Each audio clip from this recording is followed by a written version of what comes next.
பேசுகிறவன் தமிழன், இந்தியன், பேசுகிற மைக்கு மேட் இன் இந்தியா கிடையாது. அவமானம் இது.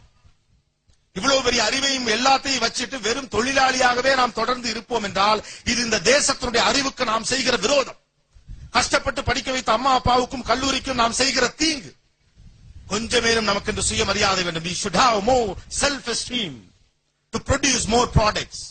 That is why I give an appeal. The small town people should develop more as the innovators, as the bosses, as the MDs of the companies, as the producers, as the great entrepreneurs. ஆனா இந்த லஜ்ஜையே நமக்கு இல்லையே. உலகத்துல நம்ம நாட்டுல இந்தியாவில் அழகான பொண்ணுங்களே இல்லையா? இதற்கு முன்னால வரிசையா கொடுத்தாங்களே உலக அழகி பட்டம். Sushmita Sen Miss Universe, Aishwarya Rai Miss World, Lara Dutta, Sengamma, Muniyamma வரைக்கும் அவார்டு 5 வருஷம் வரிசையா கொடுத்தாங்க. அதுவரை இந்தியாவில் அழகான பெண்களே இல்லையா? உங்க அம்மா எங்க அம்மாலாம் அழகு இல்லையா? உங்க அக்காலாம் அழகு இல்லையா? வை? ஏன் உலக நாடுகள் வரிசையாக 5 ஆண்டுகள் இந்தியாவிடம் அந்த பட்டத்தை கொடுக்கிறது, உலக அழகி பட்டத்தை? இதை ஆழமாக ஒரு படித்த இளைஞன் ஏன் யோசிக்கவே இல்லை?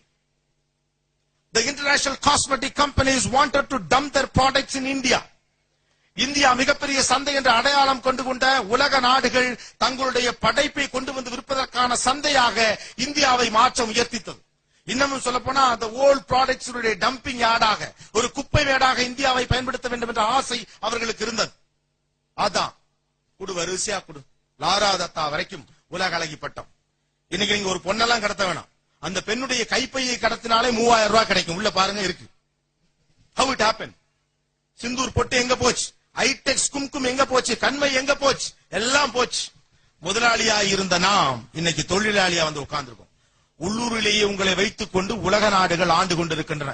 இதுக்கு வெள்ளக்காரன் இங்க வந்து ஆண்டுட்டு போலாமே, வெட்கமான விஷயம் இது. How it happened? Why no one questions? ஏன் கேள்வியே கேட்க? ஓடிக்கொண்டிருக்கிற இத்தனை கார்கள், எத்தனை கார் நம்ம கார்? எத்தனை கார் மேட் இன் இந்தியா? நீங்க எழுதுற பேனால எத்தனை பேனா மேட் இன் இந்தியா? பயன்படுத்துற செல்போன்ல எத்தனை செல்போன் மேட் இன் இந்தியா? பேசுற மைக்ல எத்தனை மைக் மேட் இன் இந்தியா? பயன்படுத்தக்கூடிய பொருட்களில் எத்தனை made in India? Why not? ஏன் இவ்வளவு பெரிய முதலாளி தேசத்தை தொழிலாளி தேசமாக தொடர்ந்து உலக நாடுகள் வைத்திருக்கிறது? கவனிப்பாரற்றே கிடக்கிறோமே. நல்லதோர் வீணை செய்து நலம் கட புழுதியில் எரிந்தாயிற்று. Have you ever thought about it? Why we are customers? இங்க இருக்கு நொய்யலாறுன்னு ஒண்ணு இப்ப இல்ல, அழிஞ்சு போச்சு.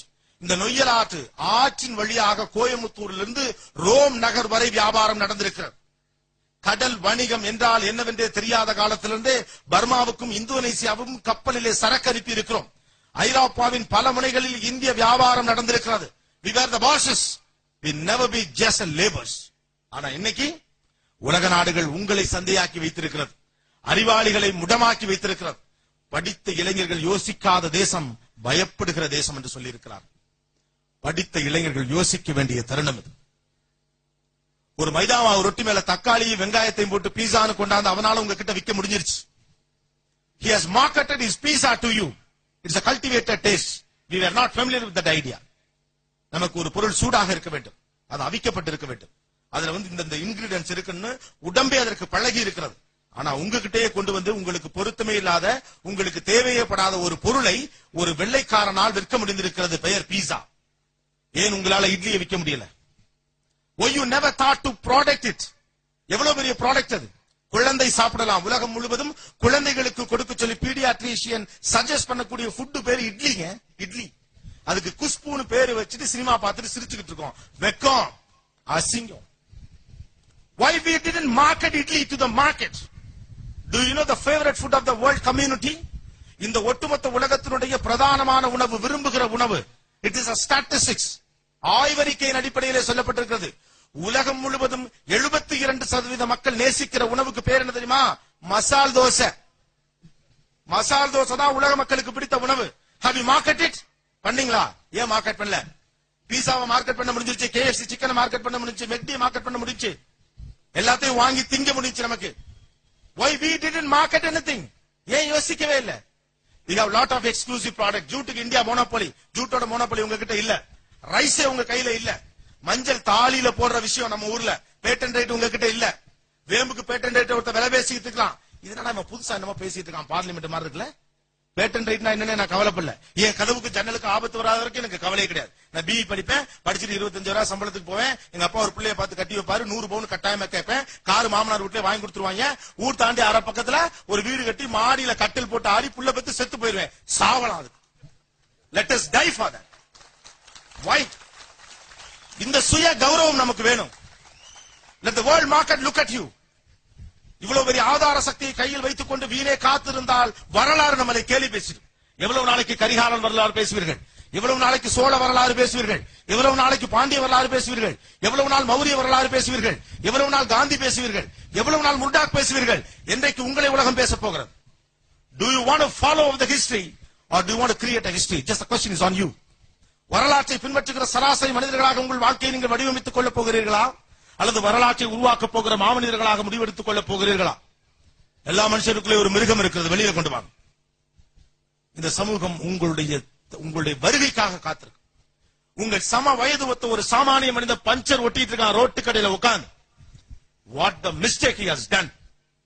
ஒரு சராசரி இந்தியன் படிக்க முடியாம தவிச்சுக்கிட்டு இருக்கான். என்ன கஷ்டம் அப்படி? இவ்வளவு அறிவு இருக்கு, புத்திசாலித்தனம் இருக்கு, உலகத்துடைய மிகச்சிறந்த பூகோளம் இருக்கிறது, உலகத்தின் மிகப்பெரிய ஆபத்துகள் இல்லாத தேசம். சுனாமி என்ற ஒன்றை சந்திக்கும் வரை பெரிய இயற்கை பேரிடரை இந்தியா பார்த்தது கிடையாது. பூகம்பம் குறைவு, சுனாமி குறைவு, அளவுக்கு மீறிய குளிர் குறைவு, அளவுக்கு மீறிய வெப்பம் குறைவு, அத்தனையும் மிதமான ஒரு சீதோஷ நிலை இருக்கக்கூடிய நாடே கம்மிங்க. உலகத்தில் 12 மணி நேரம் இரவும் 12 மணி நேரம் பகலும் இருக்கிற தேசமே குறைவு. அந்த வகையிலே இறைவனாலும் ஆசீர்வதிக்கப்பட்டிருக்கிறோம், இயற்கையாலும் ஆசீர்வதிக்கப்பட்டிருக்கிறோம், அன்பால் ஆசீர்வதிக்கப்பட்டிருக்கிறோம், உறவுகளால் ஆசீர்வதிக்கப்பட்டிருக்கிறோம், கல்வியால் ஆசீர்வதிக்கப்பட்டிருக்கிறோம், மனிதர்களால் ஆசீர்வதிக்கப்பட்டிருக்கிறோம். We deserve more.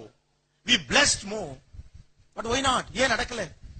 காரணம், இருட்டுல கூட நான் கண்ணை மூடிட்டு இப்படி சாப்பாடு எடுத்தா வாய்க்கு போகுது, கரெக்டா போகுது, எனக்கு போகுது.